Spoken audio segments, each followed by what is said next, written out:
Hello everyone, एक बार फिर से स्वागत है आपका मेरे चैनल पे।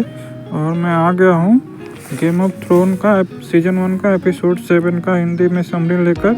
अगर आप इससे पहले का इस सीज़न 1 का 6 एपिसोड का समरी नहीं देखे हैं तो आप वो सुन लें, मेरे चैनल पे अवेलेबल है। अगर आप वो नहीं सुनेंगे तो आपको ये 7वां एपिसोड का समरी समझ में नहीं आएगा कि ये क्या है।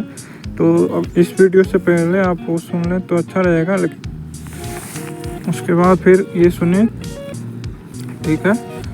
तो चलिए अब मैं 7वां एपिसोड का सीज़न 1 का गेम ऑफ थ्रोन का सीज़न 1 का 7वां एपिसोड का हिंदी में स्टार्ट करने वाला हूँ। तो कुछ इस प्रकार है। Game of Thrones season 1 episode 7 का शीर्षक है यू विन और यू डाई। इस एपिसोड में कई महत्वपूर्ण घटनाएं होती हैं जो शो की कहानी को आगे बढ़ाती हैं। और ये पूरा नीचे हर एक घटना का, इस एपिसोड में घटने वाली हर एक घटना का नीचे पूरा बताता हूँ मैं आपको डिटेल में, थोड़ा सा समरी में बताऊँगा। सबसे पहले बताता है वेस्टरोस की घटनाओं को दिखाता है इस एपिसोड के स्टार्टिंग में। तो वहाँ देखते हैं कि वेस्टरोस में क्या हो रहा है। नेड स्टार्क और रॉबर्ट बराथियन का वहाँ पे दिखाया जा रहा है वेस्टरोस में कि नेड स्टार्क और रॉबर्ट बराथियन क्या कर रहे हैं। राजा रॉबर्ट बराथियन अपनी शिकार यात्रा के दौरान गंभीर रूप से घायल हो जाता है। वह नेड स्टार्क को अपनी मृत्यु से पहले वेस्टरोस से संरक्षक यानी कि प्रोटेक्टर ऑफ द रियल्म के रूप में नियुक्त करता है। रॉबर्ट ने नेड को एक दस्तावेज पर हस्ताक्षर करने के लिए कहा जिसमें उन्हें वेस्टरोस की रीजेंट और जोफ्री यानी कि जोफ्री बराथियन को अगला राजा बनाने का आदेश दिया गया है। लेकिन नेड उस दस्तावेज में वैध उत्तराधिकारी यानी कि राइटफुल हायर लिखवाता है, क्योंकि उसे जोफ्री की असलियत का पता चल चुका है। नेड सिरसी फिर दिखाता है नेड और सिरसी लैनिस्टर का क्या हो रहा है। नेड सिरसी से सामना करता है और उसे चेतावनी देता है कि वह अपने बच्चों के साथ वेस्टरोस छोड़कर भाग जाए। नेड को पता चलता है कि सिरसी के तीनों बच्चे वास्तव में उसके भाई जेमी लैनिस्टर के हैं, ना कि राजा रॉबर्ट के। ओ भाई, स्टार्टिंग में ही दिखाया था ना, जो दोनों भाई बहन सेक्स कर रहे थे तो वो देख लिया था वो बच्चा, तो उसे बाहर गिरा दिए थे, धक्का दे दिए थे पूरा बिल्डिंग से, तो उसका पैर टूट गया। उसी दोनों के बारे में बताया जा रहा है कि सारे बच्चे उन्हीं दोनों के हैं, ना कि उसके असली पति के। फिर वेस्टरोस में लिटिल फिंगर का दिखाता है कि नेड बराथियन सेना की मदद से गद्दी पर नियंत्रण पाने के लिए पेटायर बेलिस यानी कि लिटिल फिंगर से समर्थन मांगता है।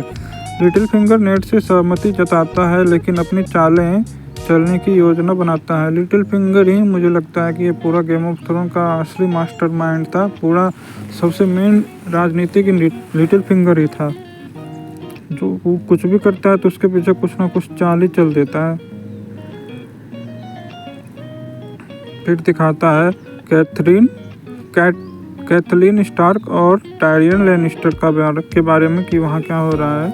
कैथलीन स्टार्क ने टायरियन को एरी में बंदी बना रखा है। वहाँ टायरियन अपनी चतुराई से बच निकलने की योजना बनाता है। टायरियन ने ट्रायल बॉय कॉम्बैट की मांग की। उसका चैंपियन ब्रॉन लड़ाई जीतता है और टायरियन को रिहा कर देता है और टायरियन को रिहा कर दिया जाता है। फिर दिखाता है ड्रोगो और डेनेरिस के बारे में कि ऐसा वहाँ क्या हो रहा है। एसोस में डेनेरिस टारगेरियन अपने पति खाल ड्रोगो को समझाती है कि वह वेस्टरोस पर आक्रमण करे।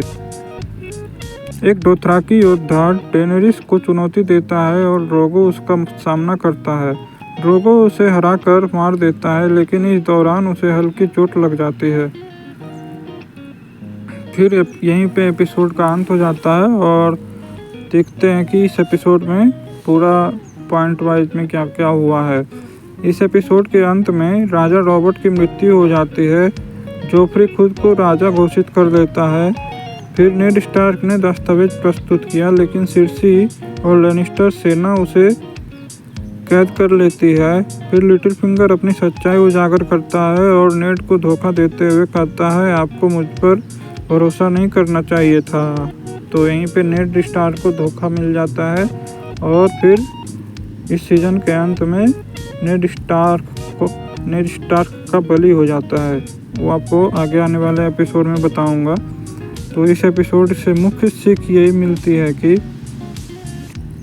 यह एपिसोड वेस्टेरोस की राजनीति, धोखे और सत्ता के लिए लड़ाई को उजागर करता है। नेड स्टार्क की ईमानदारी और राजनीति की समझ की कमी उसके खिलाफ जाती है। फिर कहानी का प्रभाव क्या होता है इस स्टोरी पे, गेम ऑफ थ्रोन के इस सीजन पे, ये देखते हैं इस एपिसोड का क्या प्रभाव होता है। नेड की गिरफ्तारी से स्टार्क और लैनिस्टर परिवारों के बीच संघर्ष पूरा बढ़ जाता है। डेनेरिस की महत्वाकांक्षाएं वेस्टेरोस की कहानी में एक नया मोड़ लाती है।